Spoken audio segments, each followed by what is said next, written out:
Ya, OTW-nya pelan-pelan Pak Sopir.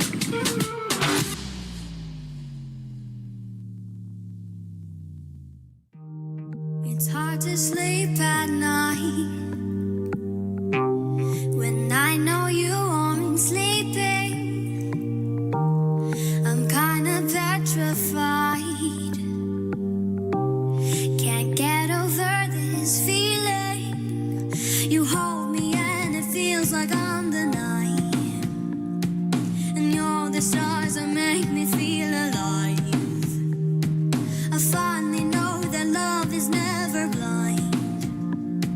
'Cause darling, I can open up my eyes with your love, your love, your love, your love, your love. I'm alive with your love, your love, your love, your love, your love. I'm alive. Let me paint the sky. You make me want adventure. And when it don't feel right, you give me home for shelter. You hold me and it feels like I'm the night.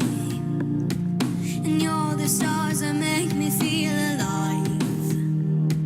I finally know that love is never blind. 'Cause darling, I can open up my eyes with your love, your love, your love, your love, your love. I'm alive with your love, your love, your love, your love, your love. I'm alive. Hold me and it feels like I'm the night. And you're the stars that make me feel alive. I finally know that love is never blind.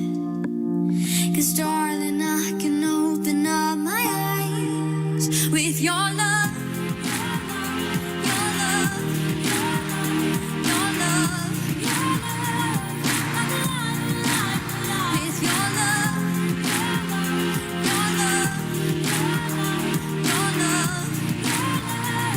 I'm alive with your love, your love, your love,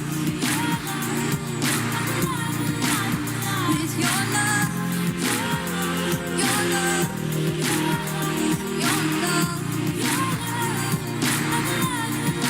I'm alive.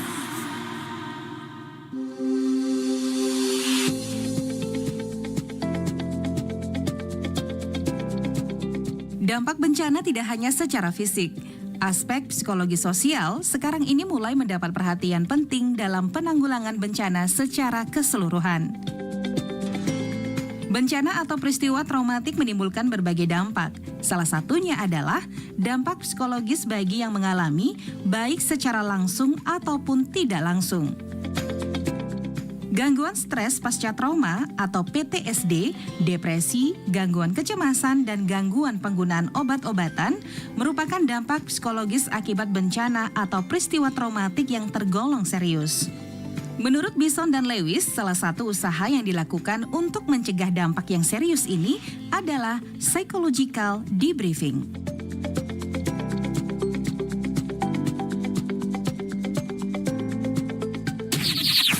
Kembali lagi bersama Spada. Selamat pagi teman Pro 2. Jangan lupa untuk follow Facebook, Instagram, dan YouTube channel di RRI Pro 2 Singaraja.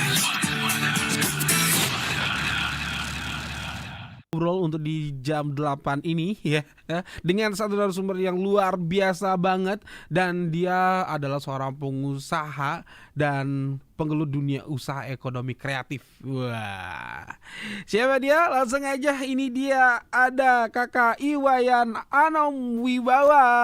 Halo, selamat pagi Kak Anom. Halo, selamat pagi. Gimana kabarnya Kak Anom? Baik, Asengkara baik ya. Gimana untuk usaha kreatifnya? Lancar, langsung karo. Langsung kare lancar seperti ya. biasanya. Nah, ini yang boleh kita tahu nih, usaha ekonomi kreatifnya di bidang apa ini, Kak Anom?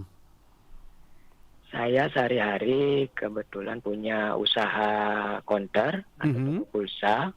Mhm. Saya sudah geluti itu sekitar 14 tahun. 14 tahun, berarti zaman masih pulsa gitu ya, sampai sekarang kuota gitu ya. Ya benar, Bi. Kayaknya dari zaman sinyal masih 3G gitu ya. Iya, Masih masih 3G, benar. masih 3G atau GSM gitu ya. Sekarang sudah 5G gitu. Berarti udah bertahan selama 14 tahun ya. Ya dengan segala naik turunnya. Iya. Sangat luar biasa banget sih 14 tahun bertahan gitu ya. Kalau ibarat kata udah SMP itu ya. Udah sekolah Ya, SMP gitu ya. udah ABG lagi. Udah ABG gitu untuk usahanya Kak Anam ya. Oke, mungkin kita nanya-nanya dulu gitu ya Kak Anam. Nah, ini kan istilahnya counter pulsa adalah satu usaha yang mungkin lagi hype sekarang gitu ya. Emang sih bukan counter pulsa lagi namanya. Mungkin lebih ke apa ya? Istilahnya sekarang lebih ke counter aja ya. Kalau counter pulsa kayaknya udah ketinggalan zaman, tapi lebih ke counter gitu kan.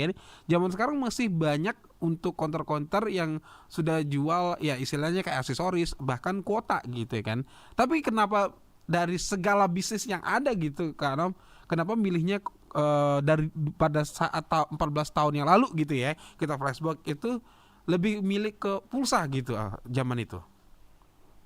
Sebenarnya ceritanya dibilang panjang juga enggak. Saya berawal dari hobi saya ngoprek HP gitu ya. Ngoprek tapi bukan yang bongkar pasang ya. Mm-mm. Mungkin cuma programmingnya. Oh, Tahu programming, dari oke. Ya, programming komputer. Dan beralih lama-lama kok tertarik sama dunia HP. Lebih kecil, kayaknya lebih simpel kelihatannya gitu. Mm-mm. Jadi dari hobi itu ya berkembanglah jadi usaha yang sekarang saya geluti. Oke, berarti memang dulunya komputer ya gitu ya Kak? Ya, dari tamat SMA saya nggak ngelanjutin ke tingkat SMA, cuma dulu ngelanjutin ngambil keterampilan komputer Mm-mm.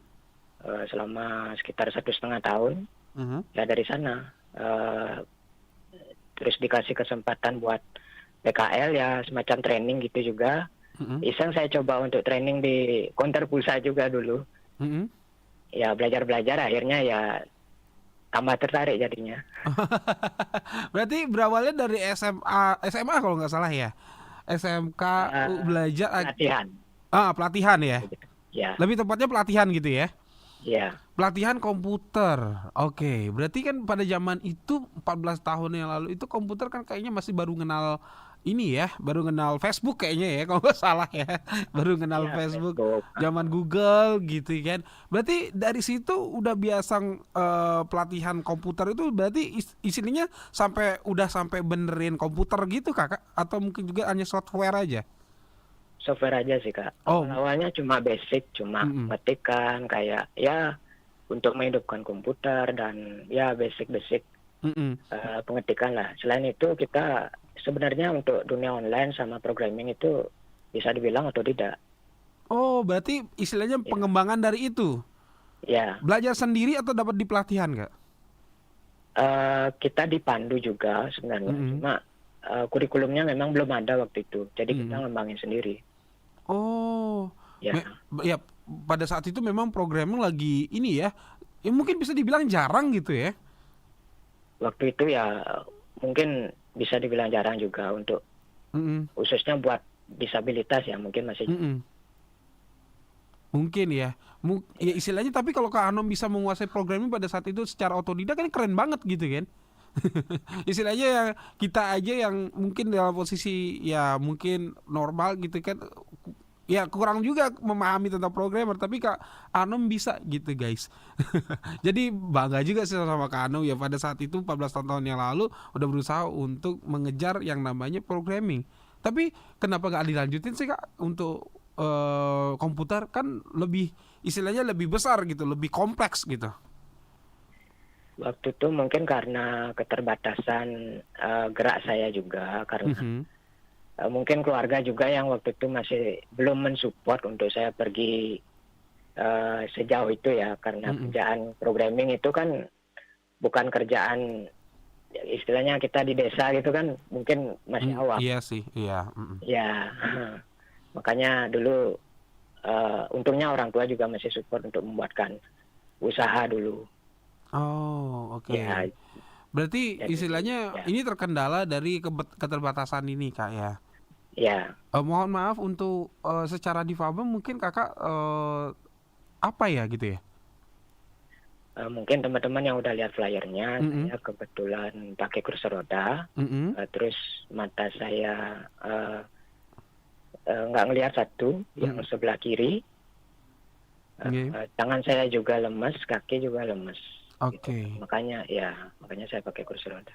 Oke, ini apa ya? Kita jadi sangat bangganya gini Kak. Istilahnya dari segi program itu kan istilahnya butuh aktivitas yang cukup fisik juga ya, walaupun istilahnya kayak program komputer gitu kan. Tapi untuk mempelajari itu kan luar biasa banget gitu Kak. Istilahnya perlu perjuangan juga untuk pelatihan yang seperti itu kan. Nah, pada akhirnya istilahnya belajar programming dan kemudian belajar juga untuk software gitu, itu kan susah gitu Kak, gitu ya, dengan keterbatasan gitu. Gitu yang normal aja mungkin sangat susah gitu, apalagi dengan Kak Anom yang punya keterbatasan ini Kak, gitu. Jadi apa sih istilahnya, ada motivator tersendiri Kak pada saat itu untuk mempelajari komputer itu gitu loh Kak? Mungkin basicnya dari hobi juga sih Blia. Dari hobi terus tertarik ke dunia itu, jadi apa yang kita lihat sebagai halangan itu ya juga kayak karena rasa penasaran yang tinggi juga, jadi kenapa nggak bisa kayak gitu jadinya. Ya juga sih, karena penasarannya gede gitu ya, jadinya wah kayaknya pasti bisa ya, kebetulan langsung bisa. Cuma sayang aja sih nggak dilanjutin ya Kak ya.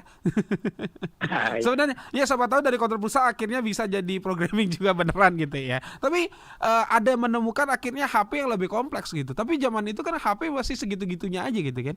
Kalau nggak salah 14 tahun yang lalu, kurang lebih tahun berapa ya? 2010-an ya? Kayaknya masih zaman-zaman BlackBerry. Zaman-zaman udah lumayan canggih, udah ada kamera lah ya. Zaman-zaman BlackBerry, zaman-zaman BBM gitu kan. Itu zaman-zaman dimana udah mungkin udah cukup canggih dari segi chat gitu ya Kak ya. Tapi kenapa milih sih lebih HP? Karena apakah lebih banyak kebutuhannya atau banyak orang yang lebih mesen sama Kak Anom, itu seperti apa? Secara nggak langsung mungkin itu juga ya, karena sehari-hari kita kan terutama sekarang ya nggak memungkiri semua orang tuh punya HP. Satu keluarga mungkin berenam, minimal 3 lah pasti ada yang punya HP. Iya sih, iya juga sih ya. Ya pasti ada aja kebutuhannya untuk dunia HP.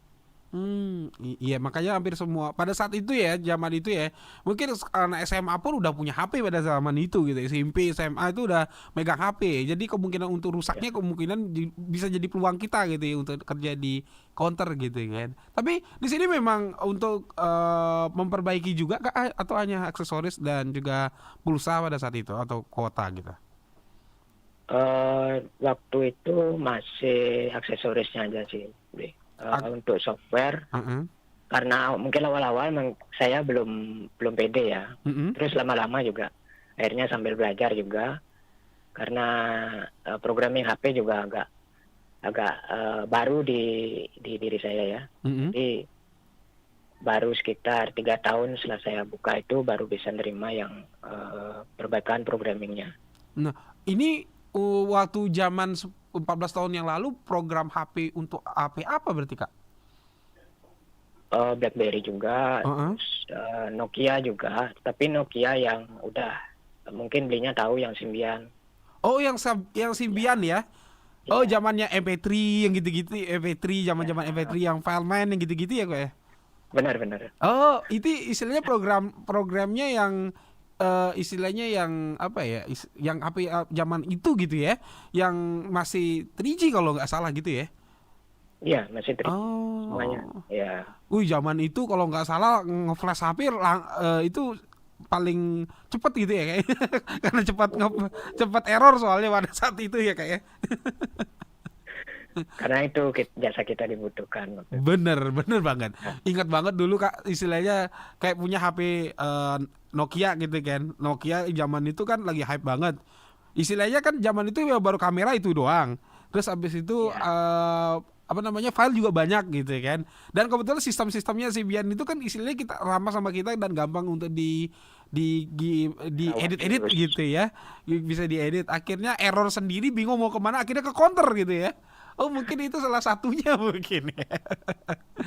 Zaman itu kalau nggak salah HP Doraemon, HP ketupat lagi hype banget pada saat itu ya, selain BlackBerry gitu. Oke, berarti itu zaman istilahnya operasi itu kan agak rumit awal-awalnya. Kita aja mempelajari udah bertahun-tahun gitu Kak. Tapi karena memang mempelajari itu sendiri gitu, tanpa ada istilahnya pelatihan atau apapun. Waktu itu saya kebetulan ada teman juga yang karena saya pernah training di tempat counter pulsa juga, jadi bisa saling sharing. Saya belajar dari sana juga, terus ngembangin sendiri juga. Waktu itu kan belum zaman YouTube atau nyari tutorial di Google kayak sekarang ya. Iya, sekarang abang banget gitu kayak ya. Dulu harus hadapin sendiri gitu ya. Ya, jadi benar-benar terbatas. Dari tutorial, cara-caranya. Mungkin jadi kalau sharing di zaman itu ya kita pakai cara kita sendiri aja. Iya benar banget sih. Istilahnya nggak ada teori pastinya gitu ya pada saat itu ya. Pokoknya selesai bener gitu aja ya. Ya. Berarti istilahnya dari magang di counter itu akhirnya ketahuan ya, diajarin juga di sana sama yang punya counter kalau ini caranya begini-gini gitu ya. Ya, kecipratan lah ilmunya dikit. Wih deh, iya sih. Zaman itu kalau nggak salah ya, micro SD itu lagi jadi itunya pokoknya ya, file-filenya gitu ya. Aduh, ingat banget lagi zaman itu ya. Oke, luar biasa banget teman Pro 2 Kak Anom ya, yang berawal dari keterbatasan dan akhirnya bisa loh untuk bisa ngoprek-ngoprek HP atau bahkan memservis HP dan punya counter sampai sekarang. Duh gila deh. Nanti kita bakal tanya sama Kak Anom lebih jauh lagi untuk sebagai seorang pengusaha di bidang ekonomi kreatif di bidang counter ya teman Pro 2. Jadi jangan kemana-mana. Buat kamu yang ingin bertanya langsung aja di WhatsApp 0811399154. Bisa di Facebook, Instagram dan juga TikTok RRI_Singaraja dan juga live chat di RRI Digital. Jangan lupa juga langsung kamu bisa nonton obrolan ini di YouTube channel RRI Singaraja Official. Gitu Kak untuk servisnya atau bagaimana Kak? Tentu aja ya kita harus ngikutin pasar juga, terutama service ya, iOS juga dan Android juga. Tapi untuk iOS kan karena keterbatasan alat saya juga, jadi mungkin iOS-nya mungkin model yang agak lama gitu ya. Oh, oke. Okay. Untuk aksesoris dan yang lain-lainnya itu saya kira harus dilengkapin ya. Tapi untuk Android mulai gini kayak ya. Android untuk zaman sekarang kan udah banyak banget Android versi Android gitu. Ya, karena sistemnya juga diperbarui, jadi service kita juga harus diperbarui juga karena yang ngikutin perkembangannya mereka gitu. Oke, berarti sampai saat ini mengikuti juga ya Kak Anom ya? Ya, selalu. Oke. Ini kalau misalnya boleh curhat sedikit atau cerita gitu ya, kalau boleh spill sedikit, HP yang paling sering antara iOS sama Android yang paling mana banyak servisan nih? Pastinya Android gak ya? kok udah memastikan sekali kok Android itu banyak yang servis Kak? Mungkin kalau di persentasenya 95 sama 5% ya. Waduh, Ya. kok terlalu banyak gitu mah. Kok bisa gitu ya? Biasanya apa sih yang menjadi problem si pengguna Android ini Kak? Misalnya kalau yang datang ke Anom ya. Kalau problem di Android itu kan karena dia brandnya juga banyak. Dengan sistemnya mereka sendiri-sendiri, jadi masalahnya juga dengan masalahnya sendiri-sendiri gitu. Contohnya misalnya dengan sinyal aja ada berbagai macam masalah yang bisa timbul dari sinyal itu. Dari programnya aja ya, belum dari spare partnya. Oh, berarti Gitu. istilah kebanyakan di sinyal gitu masalahnya ya Kak ya? Ya contohnya aja. Contohnya Mungkin terus karena yang sekarang zamannya juga main game, kebanyakan masalahnya itu overheat atau terlalu panas kayak gitu. Wah, Ya, sampai overheat main game gitu ya Kak ya? Itu yang paling sering gitu ya? Yang sering terjadi banget itu overheat itu? kayaknya ya overheat yang paling sering. Oh, waduh. Ini overheat ini karena spek kan ya Kak ya? Ya karena spek, karena mungkin belum memadai dari sisi software sama hardware-nya. Dipaksain aja gitu ya? Tapi ditekan terus ya. Ya istilahnya harusnya Kak Anom kayaknya ngasih tahu ini jangan dipakai game ini harusnya. Bukan masalah ke bawah ke counternya kayaknya ya Kak ya. Tapi kalau overheat kayak gitu, waduh, perbaikinya agak susah kayaknya ya Kak ya. Ya kalau masih bisa kita perbaiki dari luarnya, kita akali bisa. Maksudnya akali ini misalnya dari programnya kita gamenya kita kurangin atau gimana gitu bisa. Kalau udah menyangkut spare part gitu, karena saya juga nggak bisa kan sendiri, jadi ya saya minta untuk bawa ke tempat lain mungkin gitu. Oke, berarti dari segi programnya aja gitu ya, dari si softwarenya aja, berarti Kak Anom bisa membantu ya. Tapi kalau hardware belum bisa gitu ya Kak ya. Ya. Berarti kerjaan hardware itu cukup berat sebenarnya Kak ya. Ada pingin kerana hardware mungkin gitu Kak Anom? Mungkin kalau nanti ada teman yang bisa bantu, mungkin saya sebenarnya butuh sih untuk servis di bagian hardware-nya. Kalau saya sendiri kebetulan nggak bisa karena tangan saya yang terbatas. Oke, nah ini dia. Mungkin dari teman-teman nih yang biasa menghadapi hardware nih, ada Kak Anom yang pingin belajar, mungkin bisa gitu ya, dibantu gitu ya Kak ya, untuk bisa berbagi sharing tentang hardware gitu guys. Nah kalau masalah software aman deh. Apalagi masalah Android gitu ya. Oke, ini overheat menjadi selalu istilahnya kayak menjadi masalah gitu yang sering dibawa ke counternya Kak Anom gitu ya. Kemudian ada lagi nggak sih Kak? Mungkin karena memori penuh gitu ya. Tapi kalau memori penuh sih memang yang punya kayaknya terlalu narsis kayaknya ya. Ya, memori penuh juga. Terus sekarang yang lagi marah ini malware. Kayak mungkin ada sebagian orang yang kurang tahu masalah HP-nya. Jadi dia kadang klik link apa atau mungkin download aplikasi apa di tempat yang kurang terpercaya gitu. Jadi dia menginstal satu aplikasi itu tapi kayak gimana istilahnya ya, beranak. Beranak menginstal aplikasi lain dan itu bisa munculin iklan-iklan yang ganggu. Nah, kayak gitu tuh. Oh berarti masalahnya itu memang kayak malware gitu ya kayak. Tapi memang si malware itu lagi merajalela gitu ya kayak ya. Sampai banyak HP yang kena hack hanya gara-gara itu, apalagi spy gitu ya kayak ya. Waduh, ya sampai kena hack itu udah lagi kasus. Wah itu kalau itu sih kayaknya bukan kerjaan counter, kayaknya kamu sendiri kayaknya teman Pro 2 ya yang harus berhati-hati untuk main handphone gitu ya.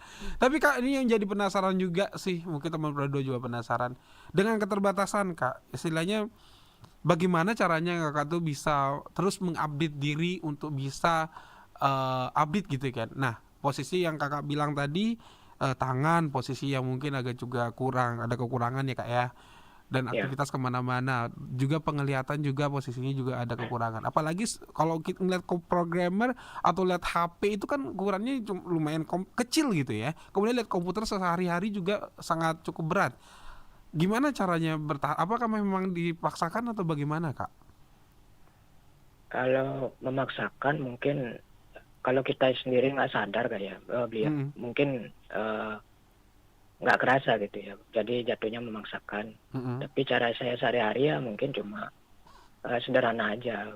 Kalau di depan komputer lama-lama ya kita istirahat, mungkin ya nggak lama, cuma 1 menit 2 menit, dan terus kita lanjut ngambil kerjaannya lagi. Kalau misalnya tangan yang capek karena mungkin terlalu lama dipakai, kita ya istirahat sebentar atau paling enggak ngambil kerjaan lain dulu ya, misalnya refreshing dengan ya nonton video YouTube itu dulu. Oke. Berarti istilahnya ada cara tersendiri untuk Kak Anom ya untuk bisa ngerasa capeknya itu ya? Iya. Oke. Tapi untuk istilahnya kesulitan yang sering Kak Anom alamin apa sih biasanya? Kalau untuk sebagai seorang istilahnya ya di usaha konter ini gitu dengan keterbatasannya. Apakah pada saat servis juga menjadi kendala gitu? Karena ini balik lagi mungkin udah passion beliau. Jadi kalau dari segi kerjaan saya enjoy aja, mungkin ada masa-masa jenuhnya juga ada. Kalau dari pekerjaan, dari kitanya sendiri juga ada. Ya.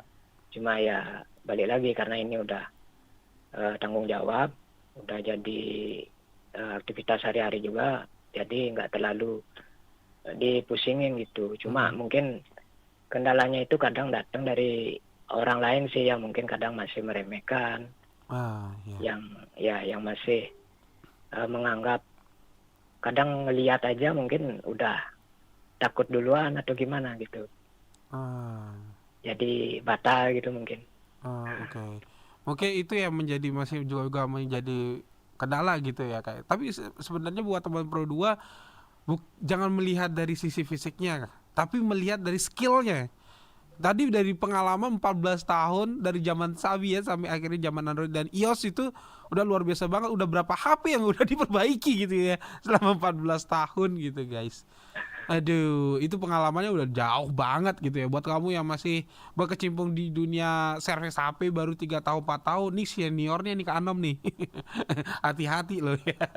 Bisa ntar lama-lama ntar istilahnya dari segi penguasaan kan jauh gitu ya guys ya. Jadi Kak Anom ini memang posisinya memang keterbatasan tapi punya skill yang luar biasa banget gitu ya di bidang program atau juga di bidang software gitu. Tapi untuk Kak Anom sendiri memang secara buka usahanya atau mungkin juga secara operasionalnya ini berapa jam kerjanya Kak? Saya buka dari sekitar jam 7 pagi sampai jam 9 malam. Jam 7 pagi sampai jam 9 malam. Itu lumayan lama loh Kak. Lebih 12 jam. Ada 14 jam juga ya? Iya, 14 jam jadinya. 14 jam. Kuat Kak. Itu kalah-kalah PNS sih kerjanya. 2 kali lipat PNS kayaknya itu. Oke. Ini luar biasa banget loh. 14 jam kerja gitu guys ya. Tapi posisinya memang sambil santai di rumah juga gitu ya Kak ya? Ya, ini usahanya di depan rumah sih. Jadi bisa fleksibel lah waktunya. Oke, bisa fleksibel gitu. Mungkin sampai saat ini mungkin sudah ada karyawan yang bisa bantu Kak Anom? Sampai saat ini belum, Bli. Belum. Karena sempat kemarin pengen punya karyawan pas sebelum waktu pandemi. Tapi tiba-tiba pandemi datang, kita penghasilan juga jadi ya semua tahulah gimana efek pandemi. Iya. Jadi ya mungkin mengurungkan niatnya dulu. Oke. Sampai sekarang. Nah, iya. Jadi itu jadi satu masalah gitu ya. Wah, COVID ini emang banget gitu ya. emang dah pokoknya sampai istilahnya apapun rencana plan ya tadinya maunya seperti ini malah nggak jadi gitu ya. Wah, tapi memang itu kebanyakan sih memang jangankan kita merekrut karyawan, untuk kita sendiri aja mungkin agak susah pada saat zaman COVID itu ya, dia. Tapi biasanya kalau masalah kuota atau mungkin juga pada saat itu kan lagi diincar-incarnya Kak. Di posisi yang COVID gitu kayak. Masih bisa berjalan pada saat itu? Masih, cuma mungkin semuanya masih mengencangkan ikat pinggang ya. Gitu. Jadi ya penghasilannya juga nggak terlalu waktu itu. Oke, ya juga sih. Tapi masalah kuota kayaknya nggak jadi ikat pinggang juga sih Kak. Karena butuh banget gitu ya komunikasi. Sekolah online kan, kerjaan online semua gitu. Jadinya kuota jadi butuh gitu ya. Ya harus selalu ada sih biasanya. Selalu ada. Cuma karena saya dekat tempat wisata juga, pelanggan saya kan juga ada yang tamu mancanegara atau wisatawan juga. Jadi waktu itu juga agak berkurang. Oh iya, karena tidak ada ya. Pada saat itu tidak di Bali soalnya ya. Ya, saya dekat Tanah Lot kalau di tahun. Ah, di Tanah Lot, Tabanan. Ya. benar. Berarti di daerah Tabanan, iya sih. Kalau Tanah Lot memang ramai zaman sekarang gitu ya. Kalau tapi COVID ya sepi juga sih ya. Oke. Kadang-kadang juga berarti istilahnya dari segi usaha ini, dari usahanya Kak Anom berarti tergantung juga sama pariwisata gitu ya. Ya secara nggak langsung sekarang sangat tergantung kitanya, apalagi kita di Bali kan. Jadi mereka juga perlu, kita juga butuh di sini kan. Oke. Padahal secara untuk ininya cuma hanya hubungannya dengan kuota aja, tapi sangat bergantung juga ya. Kebanyakan bule-bule beli di Kak Anom juga gitu ya, dari segi kuota dan sebagainya ya. Tapi boleh spill, ada nggak bule yang servis HP? Servis HP sih belum. Ingat saya. Kayaknya agak kurang juga sih sebenarnya gitu ya. Lebih mereka lebih kayaknya urusan dibuang beli baru kayaknya ya. Oke deh. Dan memang kayak begitu ada keadaannya gitu ya di daerah Tanah Lot, memang pariwisata. Jadi dampak dari pariwisata adalah salah satunya adalah membantu juga untuk usahanya Kak Anom gitu ya. Tapi sekarang udah normal ya di Tanah Lot ya Kak ya? Udah jauh lebih normal dari 2 tahun lalu. Iya. Sekarang udah mulai biasa lagi. Biasa lagi ya, Sungkare bisa ya.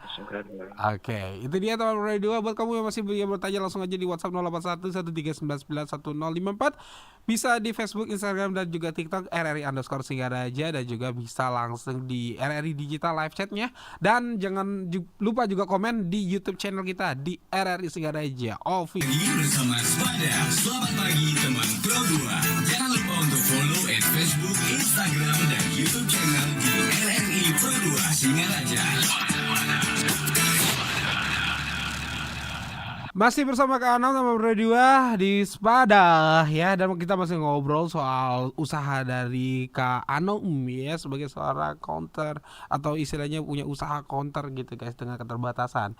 Dan mungkin teman berdua yang sudah bertanya, kita bacain dulu ya Kak Anom ya. Sudah ada Kakak Widya yang bertanya, selamat pagi buat Kak Anom dan Kak Adi, ingin bertanya dong, bagaimana sih caranya untuk selalu survive di kondisi keterbatasan tapi harus tetap berusaha untuk mencari uang di tengah kemajuan teknologi gitu. Ya mungkin maksudnya kan istilahnya posisi Kak Anom dengan keterbatasan tapi harus tetap bekerja gitu Kak. Gimana perasaannya? Kalau saya sendiri sih ya, mungkin bisa dibilang motivasi hidup juga. Kita tuh jangan ngelihat apa yang nggak ada di diri kita, tapi lihat itu apa yang masih kita punya dalam diri kita. Wow. Jadi itu yang bikin saya selalu survive lah, selalu bisa menganggap bahwa tiap harinya apa yang saya jalani itu ya seperti orang biasanya aja gitu. Oke. Berarti selalu survive gitu juga ya Kak ya. Jadi jangan melihat apa yang tidak ada di diri kita gitu ya Kak ya. Ya. Oke, itu dia kuncinya Kak Dwi. Jadinya harus bisa survive dan jangan melihat apapun yang kita nggak punya gitu ya. Udah melihat apa yang bisa kita lakukan gitu ya Kak ya. Ya. Oke. Kemudian ada Kakak Alit yang nanya, selamat pagi Kak Anom, pengen nanya bagaimana sih caranya Kak Anom ini bisa melatih di bidang teknologi dengan keterbatasan. Karena mungkin agak susah menurut saya karena Kak Anom punya keterbatasan ini Kak. Ya balik lagi ya dengan yang tadi, jangan ngelihat apa yang nggak ada. Contohnya saya dengan tangan yang lemas dalam ngetik kan, mungkin kalau orang lain ngelihat agak susah ya, karena saya nggak bisa gerakin jari, mungkin nggak bisa buat ngetik 10 jari. Jadi saya ngetiknya pakai 1 jari, itu pun pakai ujung di buku tangan yang sebelah atas. Kan ada misalnya di jari tengah itu ada dua lekukan. Saya pakai lekukan yang paling atas itu buat ini, buat ngetik. Ya kayak orang kalau burung tuh kayak orang matuk lah. Oh iya. Matuk. Ya. Oke. Seperti itu mungkin caranya ya. Yang paling penting adalah bisa ngetik gitu ya Kak ya. Ya, salah satu contoh sederhananya ya mungkin kayak gitu.